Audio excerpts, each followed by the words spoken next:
Hello and welcome everyone. We have someone as a guest who has been on the show before. We've also had a different kind of section for this specific show. You guys probably know what I'm talking about. I'm talking about bringing wrong ones with Weston back. However, this time there will not be as many as wrong ones that we had last time around, wherein we were breaking some myths. We were talking strategy, we were taking questions, we will still take questions. And but this time it is about building up towards the most popular T20 league in the world, in the cricketing world rather. And today we start by talking about two teams who I personally feel are one of the most balanced in the competition. They are team Hyderabad and team Rajasthan. But before I do that, I just want to welcome Dan. And welcome Dan, and give him my regards and hope that he's had a good time in between these appearances for cricket.com. Yeah, thank you so much, Gurkirat. It's great to be back. Really enjoying these previews. So yeah, perfect. Really looking forward to everything. And of course, there's Somesh, who I forgot to mention the first time. But Somesh and I are mostly around on cricket.com, so you can always have us and talk to us. But Somesh, what are your initial thoughts on this edition of the Indian T20 League? Any different expectations, or you think it's just going to be as maddening as it has ever been, or anything that you're looking out of the ordinary at this Yeah, edition of actually, Indian at T20? this juncture, my expectations from the season is a little tempered because of the list of injuries, the ever-growing injuries. Quite a few good players are missing that I would have loved to see in action. Uh, few marquee players are towards the tail end of their career, so that is also something that is gonna affect the season. I mean, last time, Mumbai and Chennai both did not do great. Police form was iffy, so the season sort of fizzled away. I'm just expecting a tighter season this time around. Fair enough. My personal expectations from the season are that I expect better commentary, given there is a fight between two broadcasters. It's a different broadcaster on OTT, and it's a different broadcaster on TV. So hopefully there is better commentary and better analysis on offer. Anyway, if it's still not there, you can trust cricket.com to do the job, because we are going to be there and we are going to try and bring the best analysis and insight which is possible to our viewers. Before I take questions, a few comments have already come in. Dan, I want to understand from you, what are your first thoughts? Before I even go to edge, let me just announce that we'll start by talking about Rajasthan first, and then we'll talk about Hyderabad. Dan, your first thoughts on Rajasthan squad. Do you think they are better prepared, or do they have a better squad than last time? Yeah. So first of all, Gurkirat, I definitely agree with you about these two teams being, I think, several of the favourites to come in the top four. They for various reasons look pretty well equipped. You're looking at Rajasthan and you're thinking that not a great deal has changed between now and last year, with possible one or two exceptions, which may have actually reinforced a score which performed pretty well last year. Particularly, I'm talking about the addition of Jason Holder, as just looks to give them so much more balance if you have him at number 7, as opposed to, say, an Ashwin looking to pinch block early to try and lengthen the batting order and stuff like that. So they tried to kind of engineer a situation where they had a bit more depth last year, and I think that they've done well to kind of react on that and address that deficiency. Saying that, I think a lot is going to fall on someone like Josh Butler, and I think it would be really unreasonable to expect him to have such an outlier season this year as he did last year. I mean, that's one in a career season. And if he was to even replicate 75% of that output, he would still have a really good year this year. So that, and he got them through a lot of matches, and that's, I think, something that the burden of the run scoring has to fall on the shoulders a bit more of a Padikal and a Hetmeyer and stuff like that, and a Parag, who I can see improving year on year anyway. So those players have got to step up a little bit in the likelihood that Butler won't be able to replicate that output. Fair enough. That, do you still think that there are some plugs that they've not been able to fulfill? You talked about Jason Holder, and I agree with you over there that they've plugged in that number 7 role. But do you think that death bowling is still a concern because it was last time? Definitely, and yeah, obviously the injury to Prasha Krishna as well in terms of the pace bowling stocks is not positive for them as well. But they do have some nice backup options. Navdeep Saini, Kuldeep Sen, KM Asif, all capable bowlers. But again, probably not so much in the death bowling as a death bowling specialist. KM Asif more of a power play specialist, particularly. So look, yeah, there's that question mark, and I think that's something that they're going to have to address. But ultimately, I mean, I obviously worked in the auction last year, and something that was really, really obvious for me looking through running the numbers on all the players, pretty much likely to get picked up in the auction, was that there aren't many death specialists. And if you look at the potential lineups of each team, I think that there's a lot of teams who you can level the same accusation at that they're going to struggle with death bowling. I definitely don't think the Rajasthan are alone in that. Yep. So, Dan, moving forward, there is certain element in this season which we cannot not talk about, and that is the impact player rule.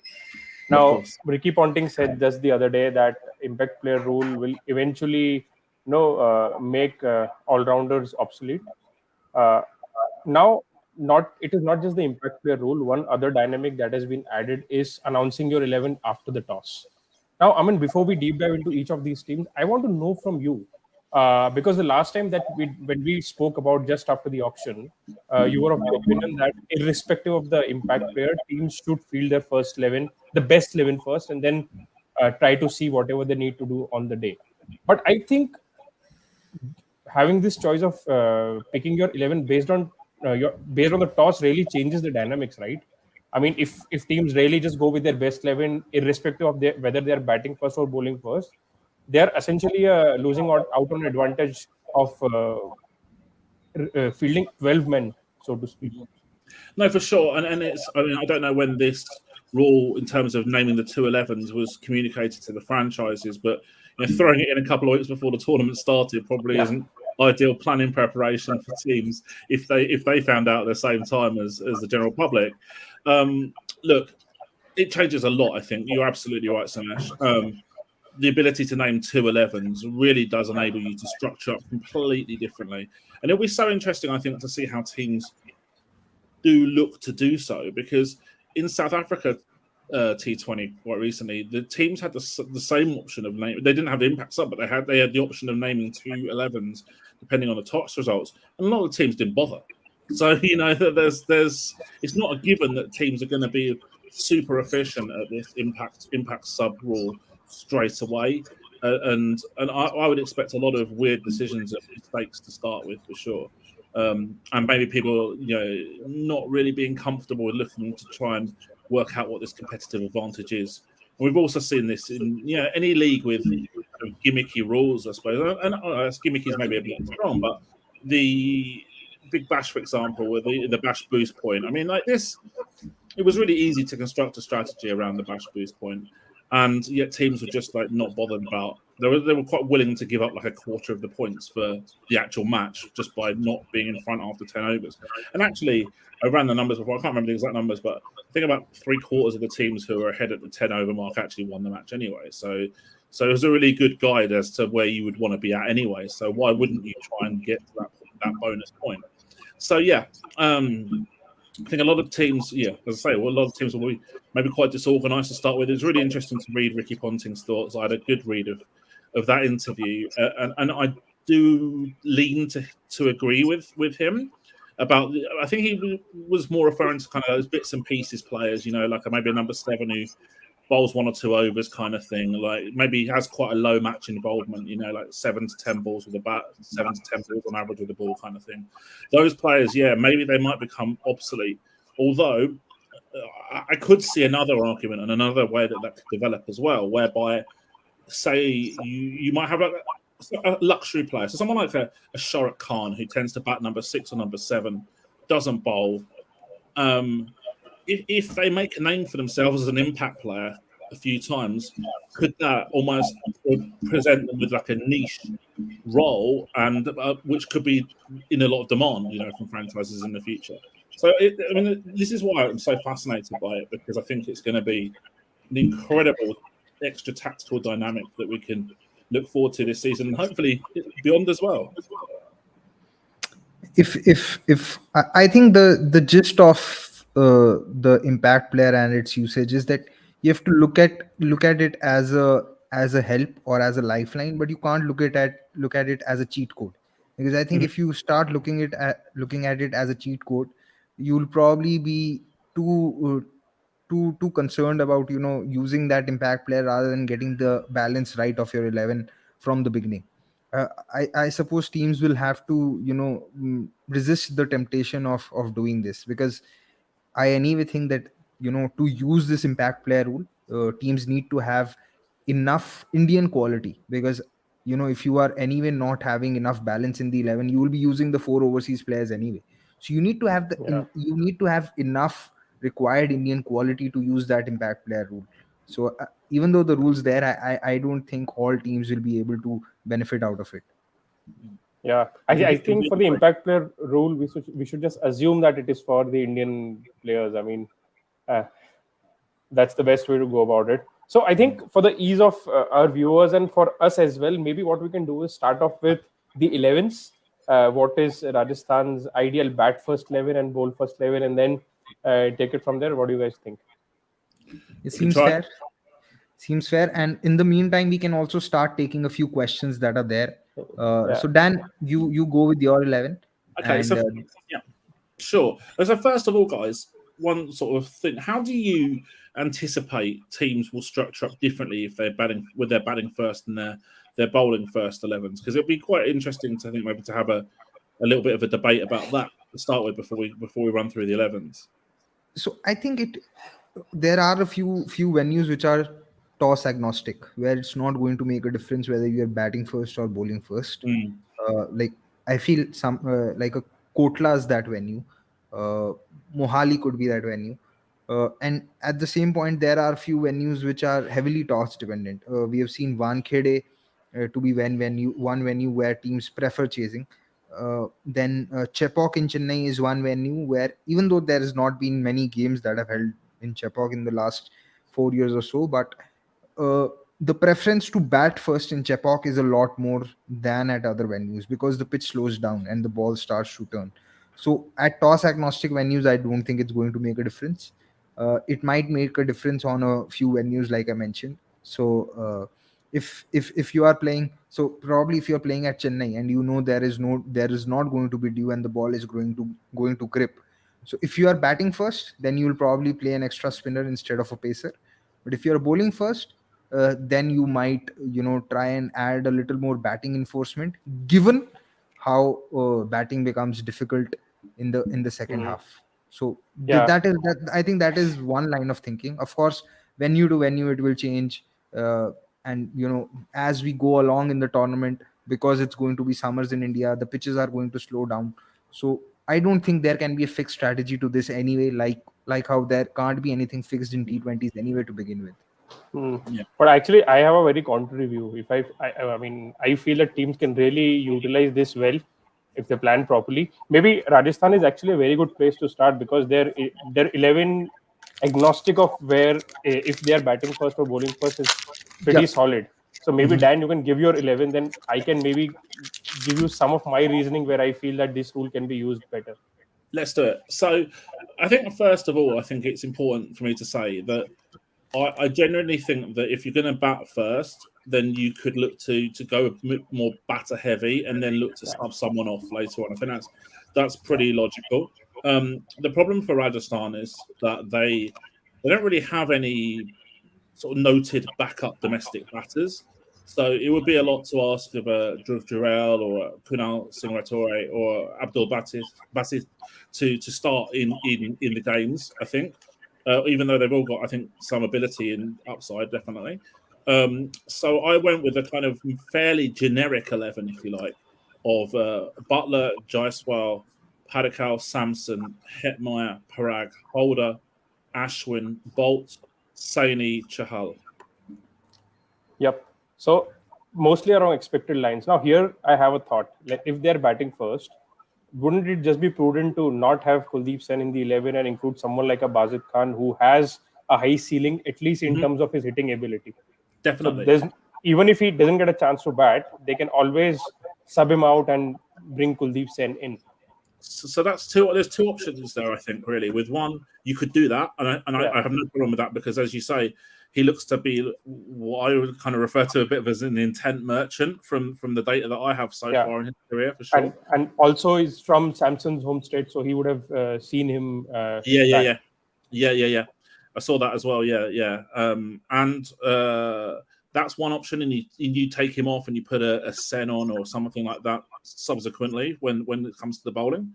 The other option I think that they might look at is having that more sort of generic 11 and then looking to have a spin option on the bench, maybe like an M. Ashwin or a Casey Cariappa, who can then come on if they feel that the conditions merit playing the extra spinner as well. And then the other player who's quite interesting is Akash Vasish, who is an all-rounder from Himachal Pradesh, and bowls left-arm spin as well. And that would kind of create this set, if you like, in terms of the three types of spin options that they would have.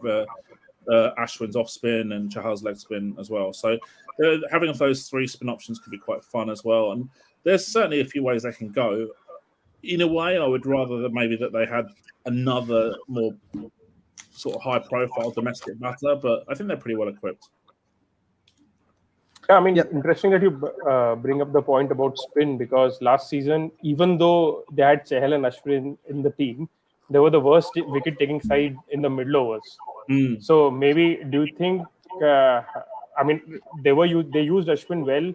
Ashwin was used as a batter as well. But do you think there might come a point where they would want someone who take wickets as well? Because Ashwin's returns of 33 balls per wicket at an economy of 7.5 is not elite, right? Of course. So I look at him as a defensive spinner for sure, and the numbers, as you say, bear that one out completely. And yeah, more of a sort of holding spinner, maybe goes 0 for 28, 1 for 28 kind of returns over those 4 overs, and then that's fine.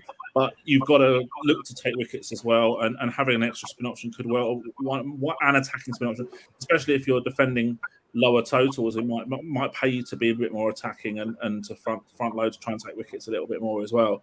So having those options and backup options is going to be useful. And yeah, kind of obviously having 4 choices is potentially interesting to see how they will go with that.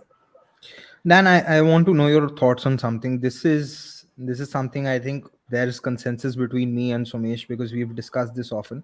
Both of us think that to get best value out of someone like a Riyan Parag, and for Sanju Samson to make a better case to be in the Indian 11, whether it be in especially in T20s, and I think it will help his case even to make a case for India's ODI 11.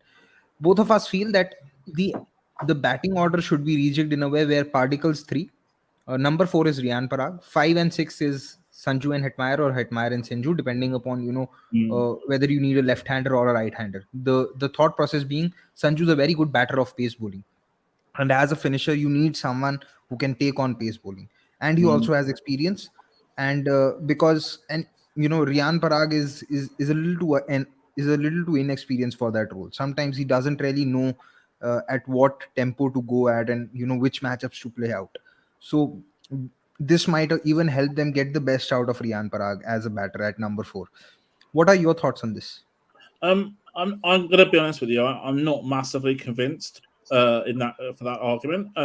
I think that they've kind of made a bit of a bed by paying decent money for Padikkal last year, but they're not really having a slot for him to open. So they're kind of forced to bat him at 3.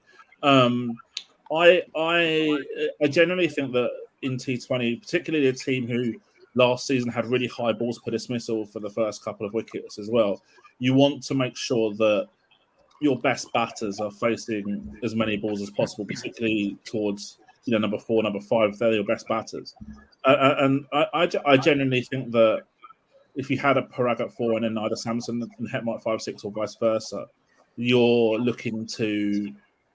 It's a bit of a waste for them, basically. It's a bit of a waste that they won't face that many balls.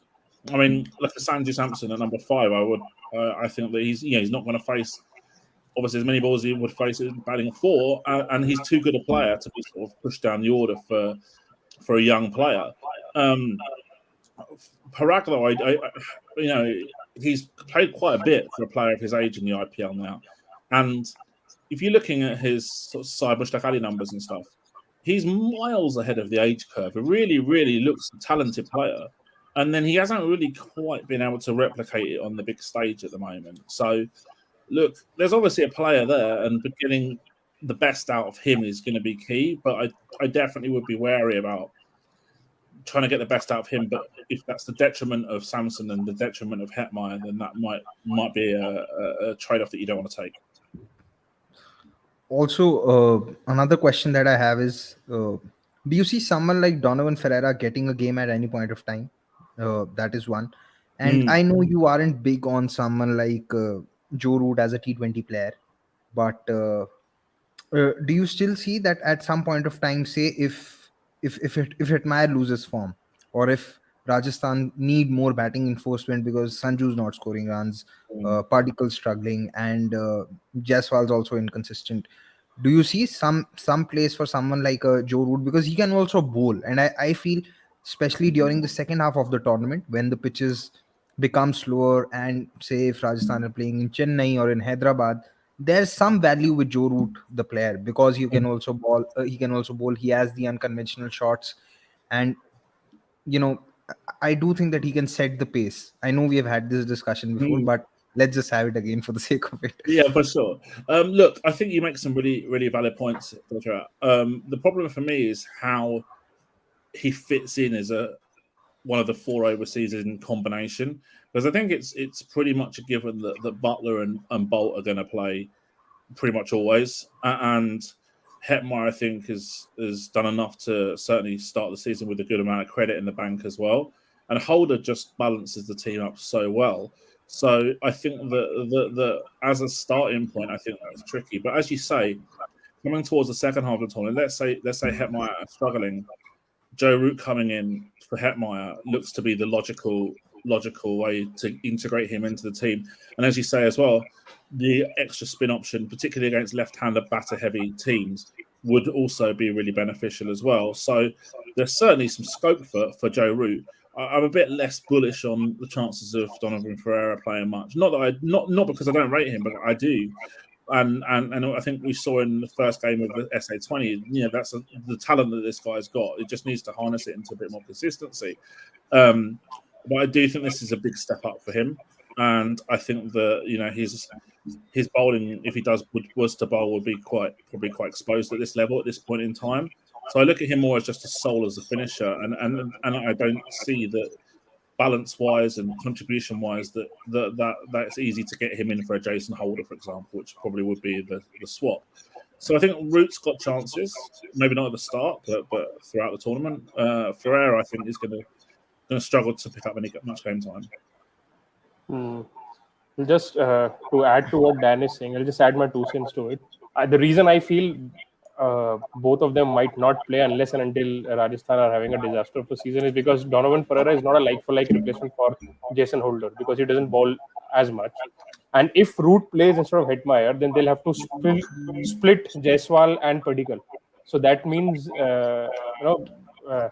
having muddling their batting order a lot. So I mean, I just don't see it happening realistically. Having said that, Dan, there's one question that we want to ask you, and maybe all of us can chip in here. And this would be a consistent question for all teams. If you have to pick just one player from this Rajasthan team who is indispensable, and without that player, they would definitely struggle to balance or even compete in the tournament, who would that one player be? Well, I think it has to be Josh Butler based on his returns from last season. Unbelievable, particularly first half of the season was incredible. Level was just truly outstanding. And you look at Jaiswal, you look at Padikkal, even to some degree Hetmeyer and definitely Pratt as well, quite inexperienced top six.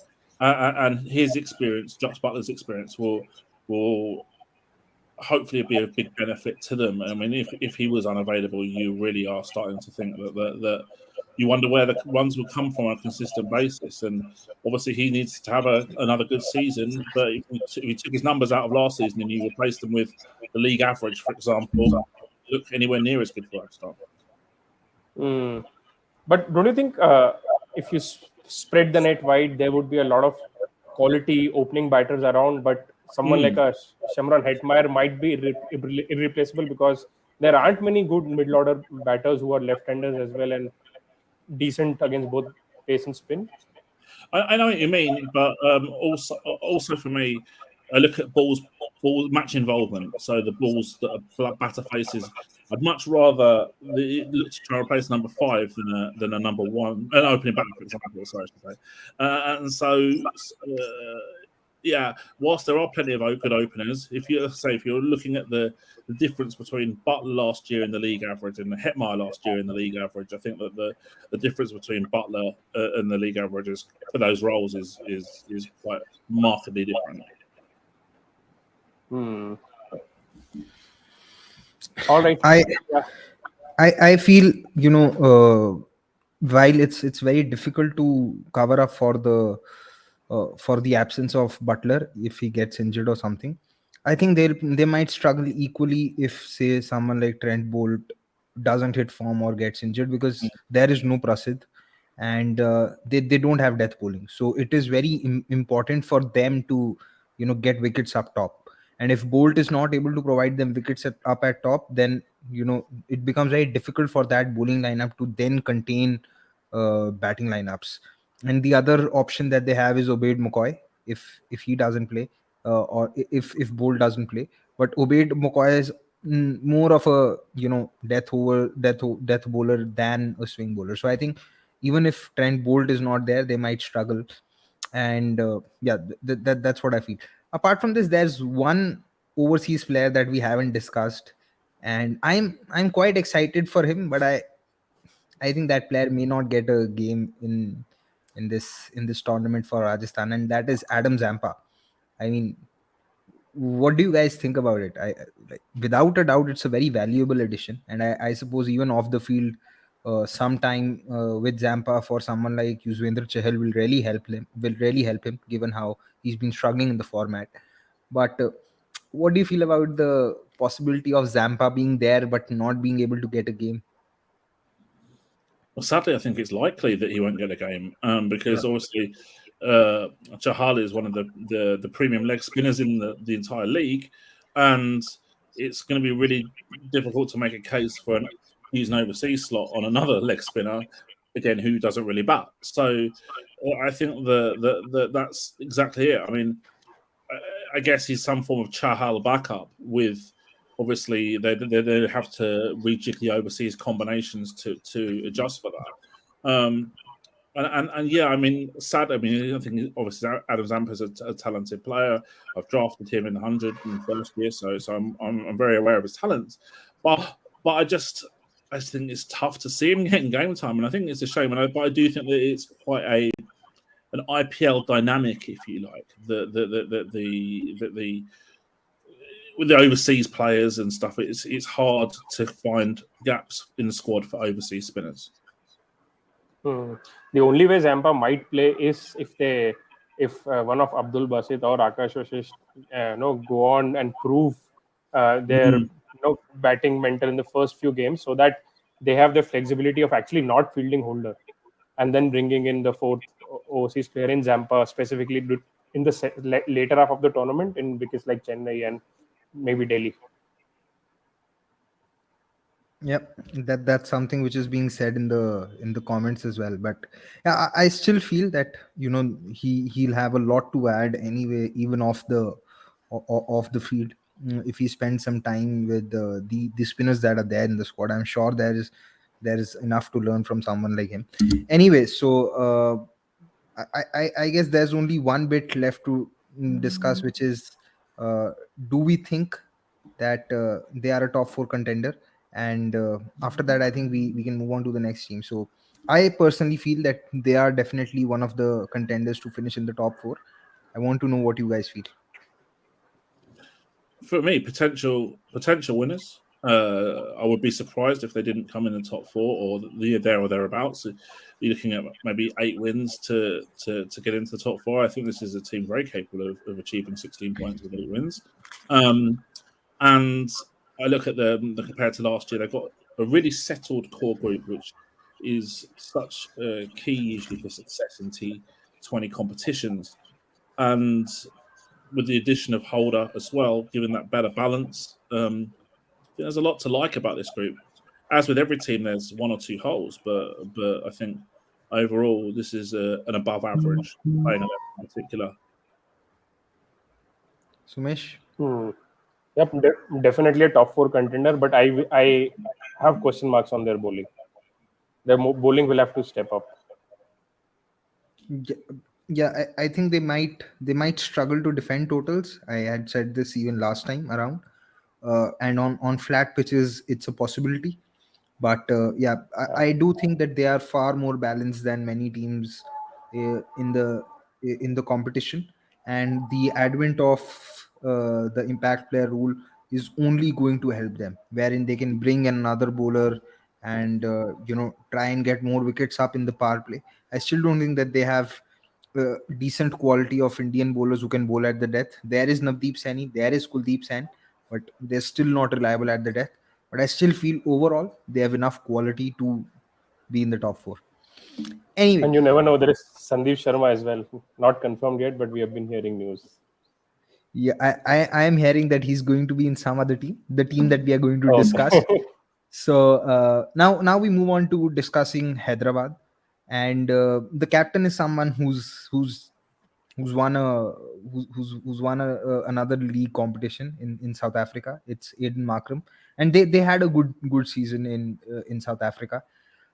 They've let go of their previous captain, who was Kane Williamson, and it's happened twice in 2 consecutive seasons that Hyderabad have named someone their captain, and then they've let go of that captain in the very next season, and they've still gone on to make another overseas captain.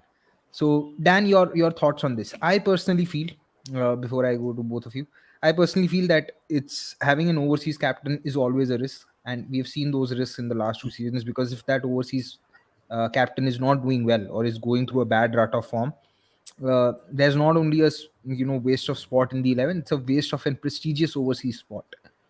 What do you guys think about making Aiden Markram the captain? Do you think there was a case to make Mayank Agarwal the captain, or Bhuvneshwar Kumar, or Washington Sundar? First of all, I agree with you, Gurkirat, about the dangers of having an overseas captain. Certainly something that I was really conscious of last year when preparing for the auction. That was a very, very dangerous thing to do. We'd just come off in the 2021 season, Owen Morgan, for example, who was pretty much playing as a specialist captain by the end of it, and it was really difficult to justify his place in the starting 11 based on simply his batting returns. And that is a great illustration of the dangers of an overseas captain for really premium spots.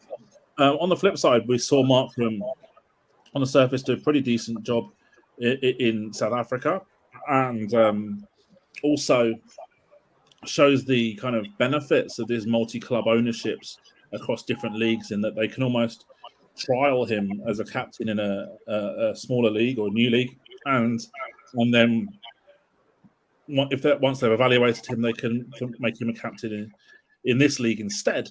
However, as you say, there was other options. I think Washington Sundar probably a little bit young still for the role, and teams seem reticent about using bowlers as captains, so that would be an argument against Bhuvi Kumar. But I certainly think that Mayank Agarwal would have been a reasonable option for sure.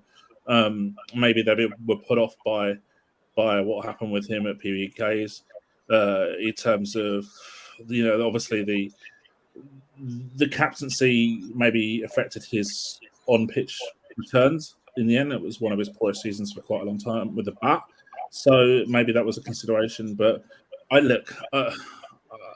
I don't hate it, but I can understand the concerns. Somesh, Yeah, your thoughts? yeah. So here's what I think. There are two spots in an 11 which you have to have. One is a captain and one is a wicket keeper. Now the issue with Hyderabad is, for them both of those spots are overseas players. They don't have a proven Indian wicketkeeper as well. It has to be either Klassen or Glenn Glenn Phillips. Phillips, and Glenn Phillips has not been keeping lately, so that sort of locks in Klassen. Now here is a team which have a lot of good players, but they have two spots which give them, because of their own choice, it doesn't give them a lot of flexibility. So this is where I feel that if those two players for some reason do not deliver, they would actually, they will struggle to find alternates. Other than that, it's a solid team.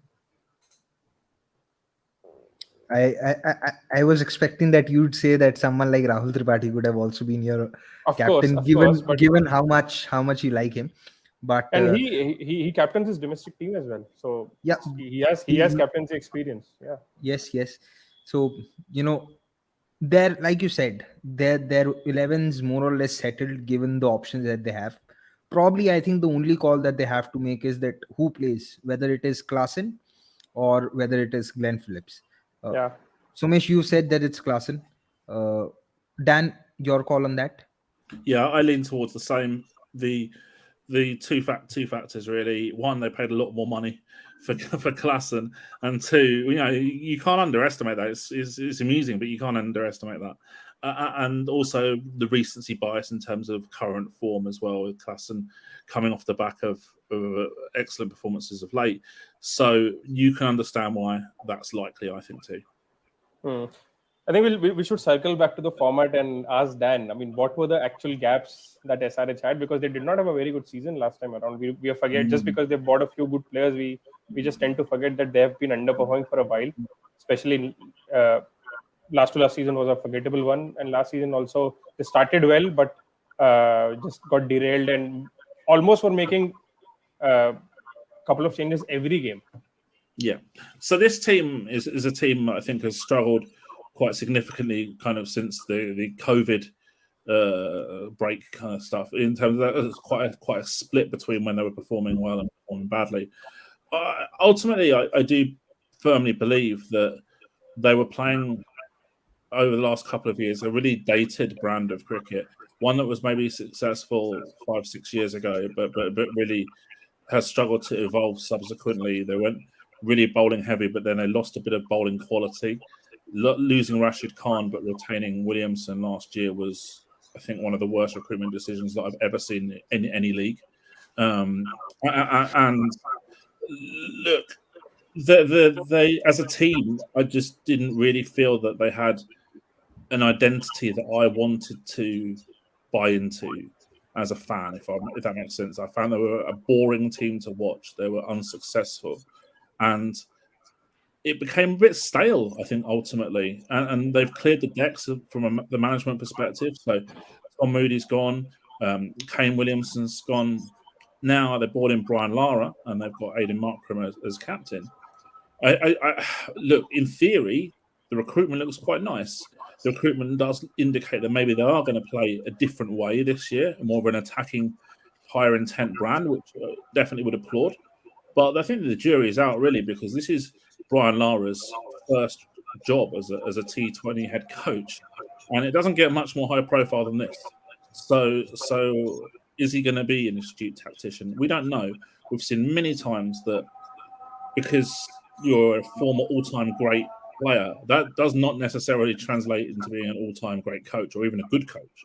So, and sometimes it's not even beneficial because you're expecting the players now to perform and have the same skills as you have as a coach. We've seen that many times, even in football, for example, in England too. Very, very, very common.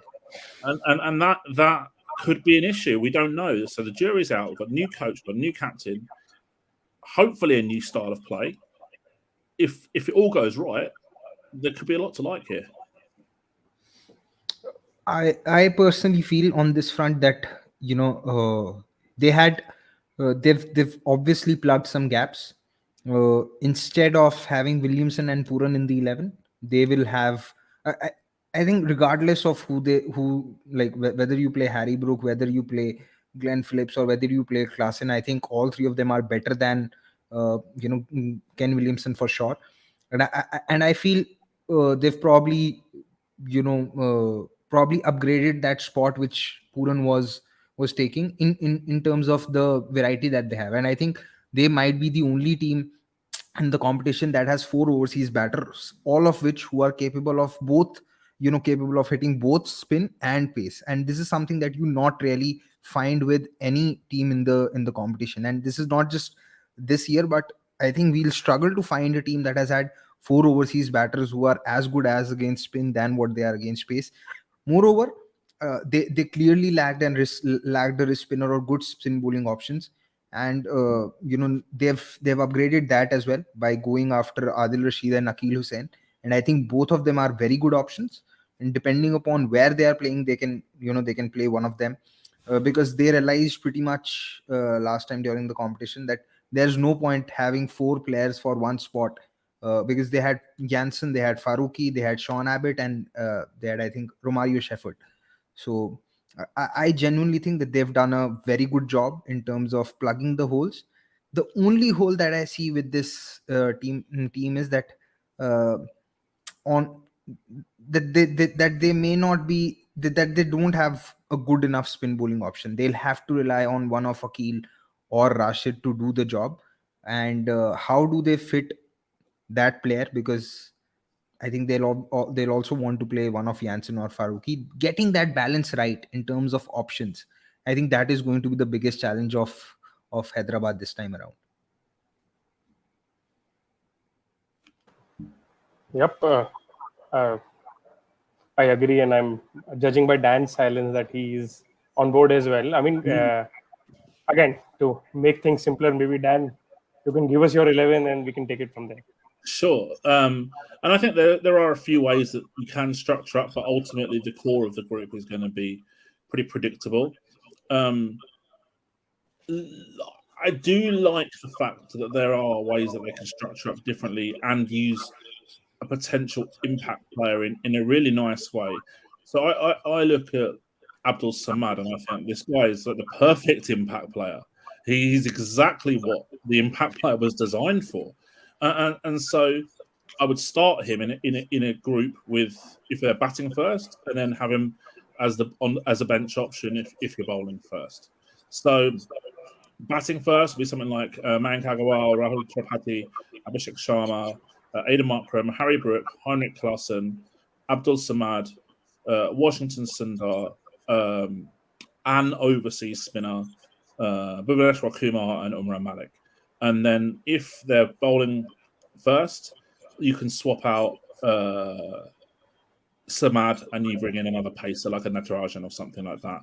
There's another way you can structure up, I think, as well. You could ditch the overseas spinner and play Mayank Markande instead, and then look to bring in a Faruqi, for example, as a overseas pacer. He's a player that I really rate highly, and I think that he's certainly capable of making a big impression at this level.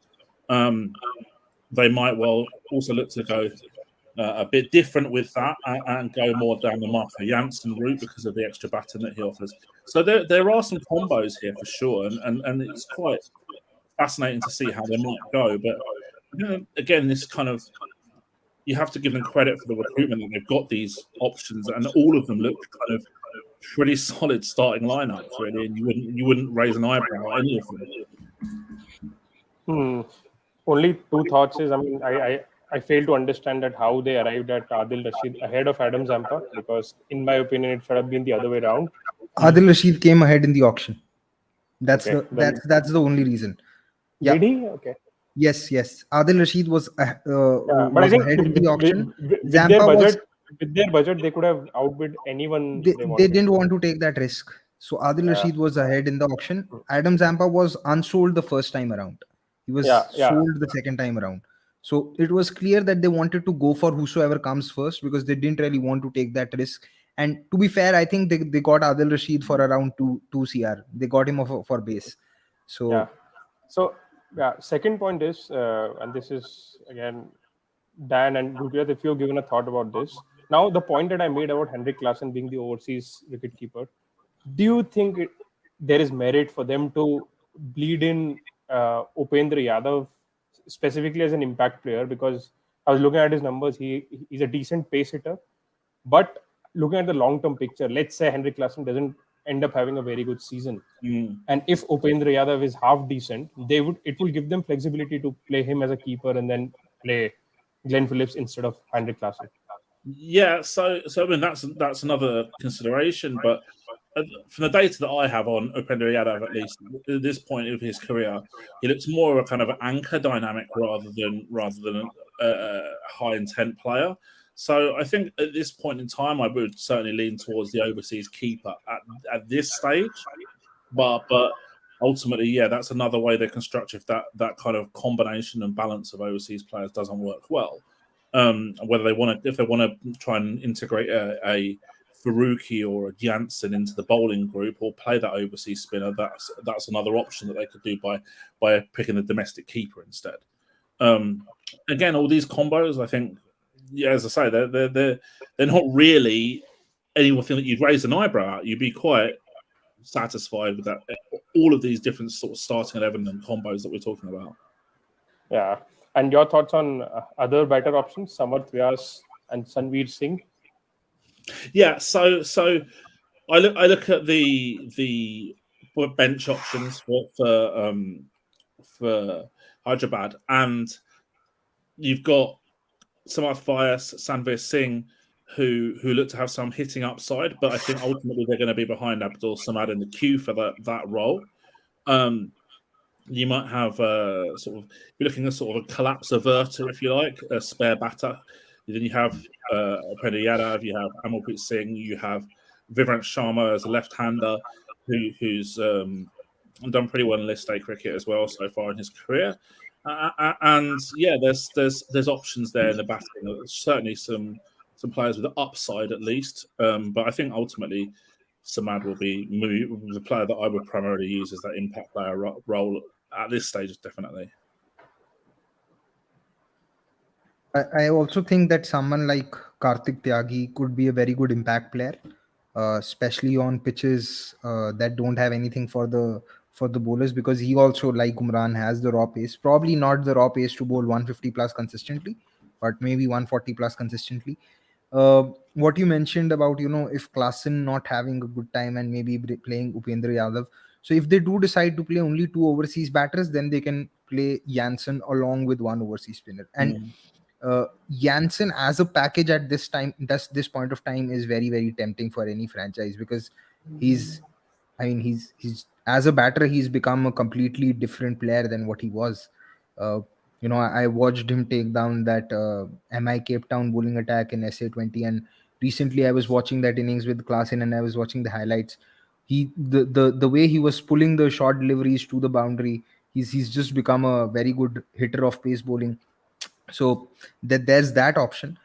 But I don't know if Rahul Tripathi has kept wickets in recent times, because I remember him keeping wickets early on. So maybe that is one option that they can look at. But net, I think overall Hyderabad look good because of the options and the areas that they have covered. Because I don't think even death bowling is that big of a concern for them, because Natarajan can bowl Yorkers. Bhuvi has been good at the death in the Indian T20 domestic competition, but not really at the international level. So, but I don't know. Anyway, I think yeah, sorry. And they definitely do not have a opener anymore who will just play the power play out. Yeah, there's Mayank and Abhishek Sharma. We have seen his numbers from the last time. One of those batters who has dominated both Rashid and Narayan, which is not an easy thing to do. So there is no dearth of quality in that lineup anyway. But coming to both of you, which is that one player who you guys think that they can't afford to lose due to injury or any other thing?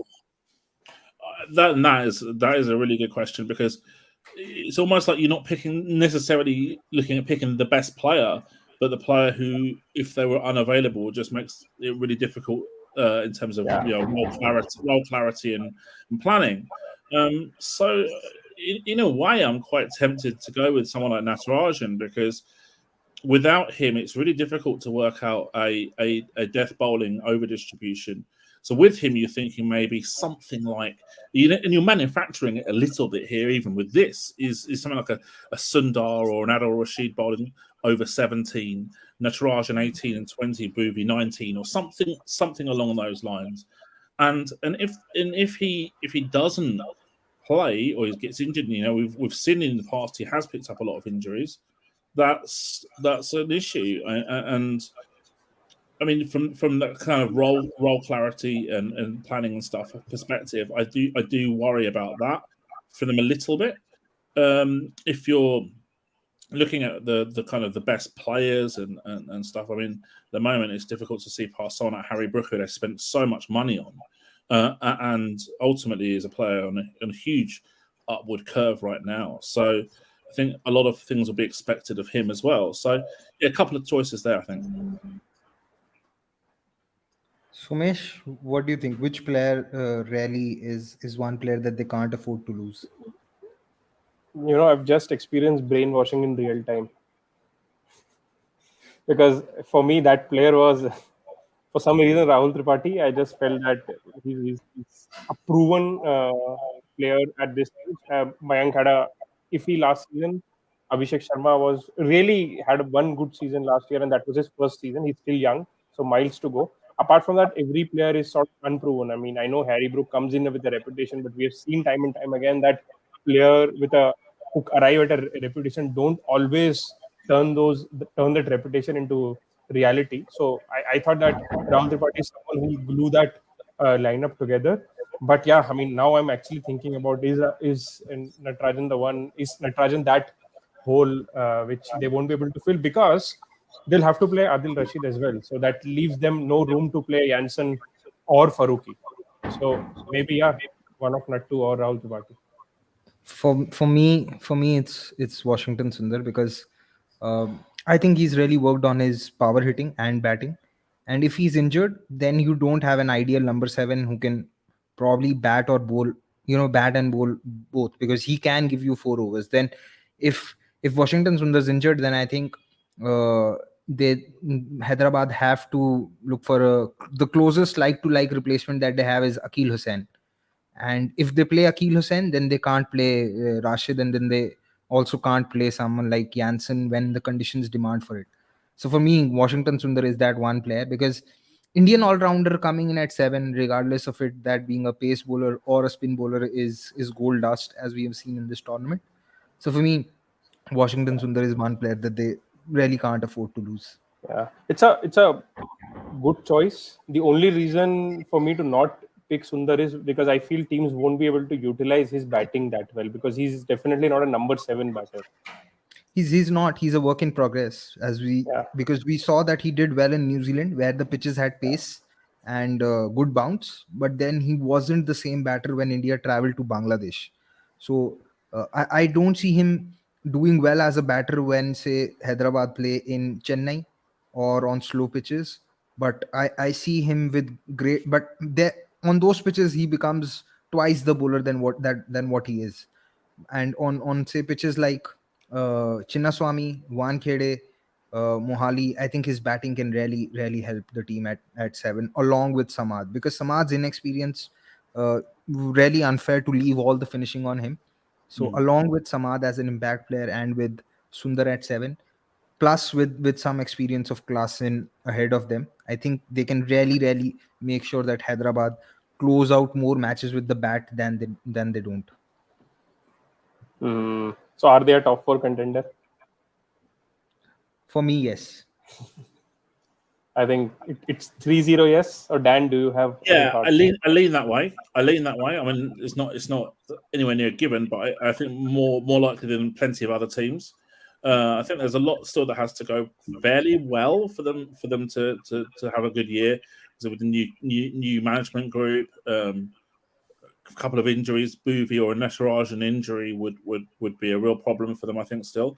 But they look to be pretty well equipped, I think. Yeah. Okay. Okay. Before we take questions, Before we take questions, I want to ask those who are watching that please like this video, share it with all those who you know who you think are as big of cricket fanatics or bigger cricket fanatics than what you are, and don't forget to subscribe this channel. We are going to come up with a lot more cricket centric content, even Indian T20 league centric content with the league coming around, and there's obviously the watch alongs that will happen. So please do subscribe to cricket.com and don't forget to like this video, share this video with your friends. And yeah, now I'll go to Somesh Yeah, because I and had to cut him off. no, and definitely do let us know if there is specific angles or say specific analysis that you want us to talk about for various other teams, because we picked the two easiest teams to begin with and the teams whose squad is pretty much aligned, because we are yet to hear about a few players in other teams and their replacement. So yeah, just keep hitting us, keep subscribing the channel and spreading the love. With that, we will take the questions. I think we should start in the reverse order. I'll start with the very easy one. Okay. It will also set the tone of the this conversation, because it's going to be far more interactive than what it was so far. So the first question that we have is it Matthew Hayden on the show? Yeah, it's you. I haven't ever been called Matthew Hayden before. More of a Dana White was the last one I got called on a podcast. Yeah, don't for anyone does. I think he runs like the NFC or something. And I don't know what it is, the MMA something in America. Yeah. So yeah, new one on me. Anyway, the first question that we are taking is from this is from a user by the name of the Outcast. Who is ahead in the pecking order, Jansen or Faruqi? For me, it's not a clear-cut answer, because I think the players have very different skills, even though effectively, they're going to be viewed generically as pace bowlers pretty much. So I look at Faruqi as more of a sort of 2 power play, 2 death bowler, which I think for me is a skill set that I really like, and I rate him extremely highly. And at this moment in time, as purely as a bowler, I would have him ahead of Marco Jansen. However, Marco Jansen is not such a known death bowler, which I think is a bit of a problem for this group in particular. And he does obviously add much more batting depth to Faruqi, who's number 11 pretty much. So it really depends what you want. If you want to have that extra bit of depth because you're going to go really hard with the bat, then I can understand why you would pick Marco Jansen. If you want to go a bit more bowling strong and have more clear death bowling plans in particular, then I think Faruqi would be the better option. Okay. There's this another question which is by Chuchant. He's a very regular viewer of our shows. He's asking, can we think of impact player rule as a substitute in football? For me, it's a reasonable analogy, because let's say, for sake of argument, a football team is losing 1-0 with 10 minutes to go. They might take a defender off and put a forward on, So and that's probably not a lot different in this league as well. If you're chasing and you lost some early wickets, you might want to put another batter on, or if so, with 6 overs to go, you're needing 80. You might want to put your high intent merchant player on as an impact player. So there's definitely similarities for sure. Obviously, in football, there's more substitute spots, both in terms of the options that you can choose from and how many substitutes you can have. So this is really the start of everything in cricket, and it wouldn't surprise me if it did evolve a little bit further into being a bit more sort of not getting towards maybe a quarter of the way down the line, if that makes sense, towards football eventually. Okay, so this question. Okay, Somesh, yeah, no, it's fine. I'm just so Saurav Yadav is asking us impact player rule example. Saurav, so maybe you can just go back to this video a little. We've already discussed that, so you can just go back and listen to from 10 minutes ago. There's a good question from someone named Sikh. Maybe Gurkirat, if we can have that. Lack of game time for Natarajan and Bhuvi would be unpredictable as a T20 bowler this season. I mean, actually, just like what we discussed with RR, this is something similar that I feel for Hyderabad as well. That the batting looks solid, but I'm a little concerned about their bowling because Bhuvi has been off color in this format for a while. Natarajan on and off. So, Dan, what do you think? Do they have enough in the bank to cover for this? If both of these players are unavailable or are having off season? I think that's probably one of the major concerns that I would have, and probably go as far as to say that would be a big kind of negative for them in terms of their qualification chances. I've already mentioned that without Natarajan, their death bowling looks really light. Without Bhuvi as well, for sure that would be a problem up front. You're looking at who's going to take wickets up front and keep it tight in the power play, and also the experience that he has as a senior player in this group as well. So yeah, either of them not getting game time because of injury or poor form would be a real problem, I think, for Hyderabad. Okay, there's this question which is based on I suppose an uncertainty. This is a question by the Outcast. He's saying or maybe she's saying, we don't know. Markram, Klassen, and Janssen won't be available for SRH's first game. So who will be the 4 overseas players and who will be captain? Also, Phillips is too good a fielder to be keeping. Well, we've heard that South African players will be joining a little late, probably by the end of the first week, because they'll be playing an important series for South Africa, which is important for their chances for the World Cup, for their qualification to the World Cup. So if Markram, Klassen, and Janssen are not available, uh, you know, who replaces Markram and Klassen in the 11?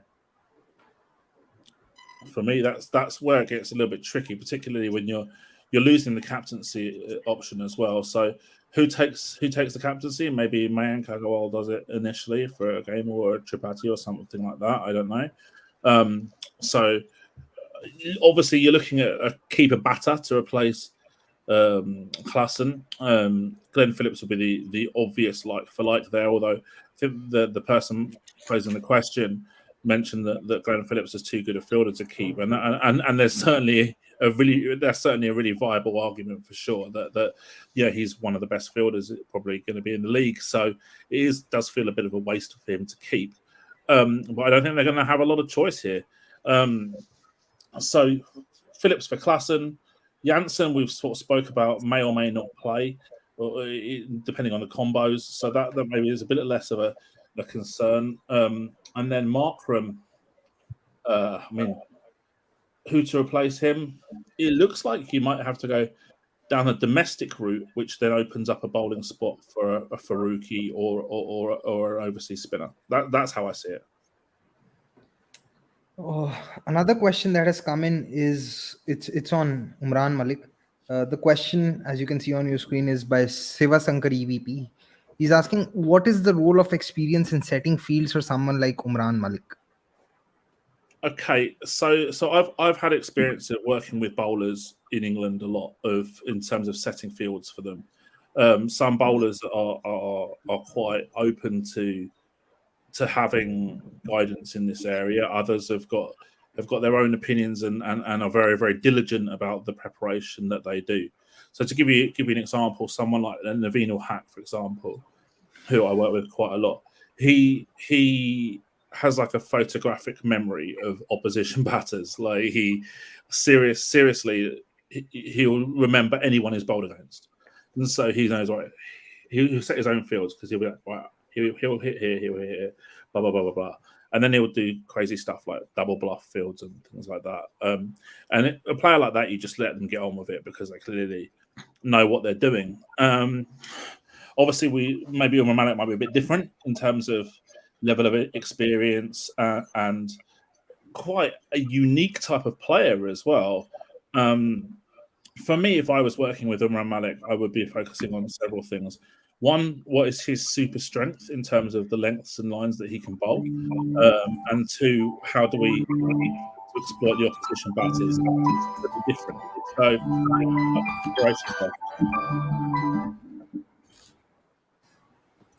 Okay, one last question before we wrap this up. This is a question on Rajasthan.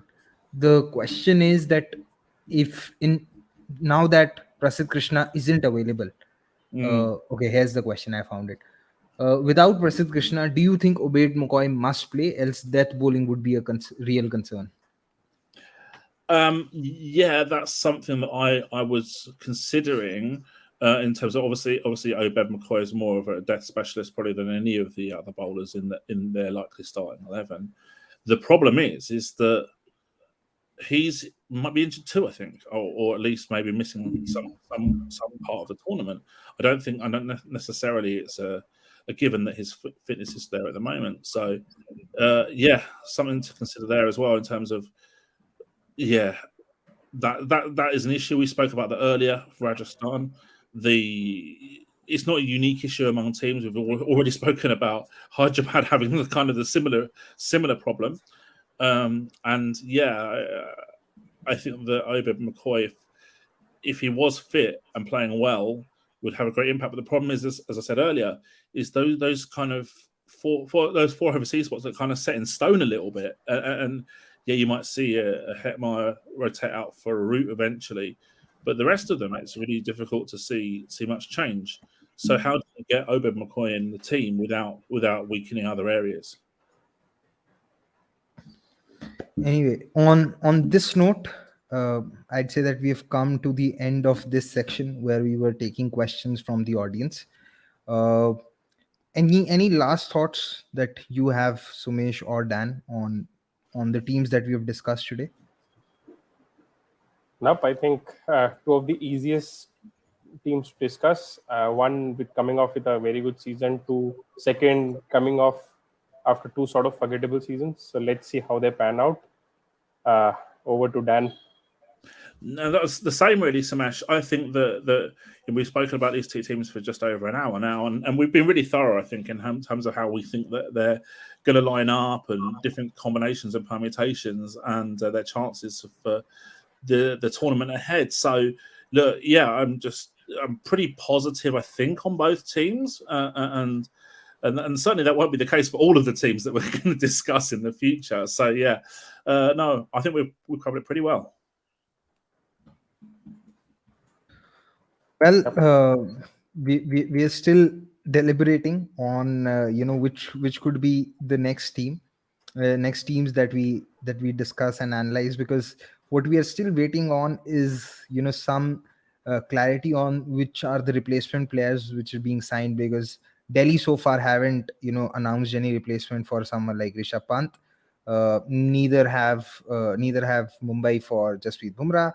We are still waiting on what is the status for Mohsin Khan when it comes to Lucknow. We are still waiting on the fitness of Mukesh Chaudhary for Chennai. So there's quite a lot of uncertainty due to which we are also still figuring out which teams are we going to analyze next. But rest assured, whenever we decide, we'll put it out on our social media channels and let you know. But do tune in for the next show, which is going to be tomorrow at 5 p.m. IST, and we'll let you know very soon that which is going to be the next team that we analyze, because like I said, we are still waiting for a few news to come out from the teams, on the basis of which we'll then be drafting our 11s and having a discussion. Thank you so much to all of you for joining. I believe it's been a very good comeback for our very own Matthew Hayden, if I might say. And but yeah, it's been great talking cricket to you, Dan, after a gap of 4 months, I believe. Yeah. And always great to talk cricket with Somesh and all those people who join us on our shows regularly.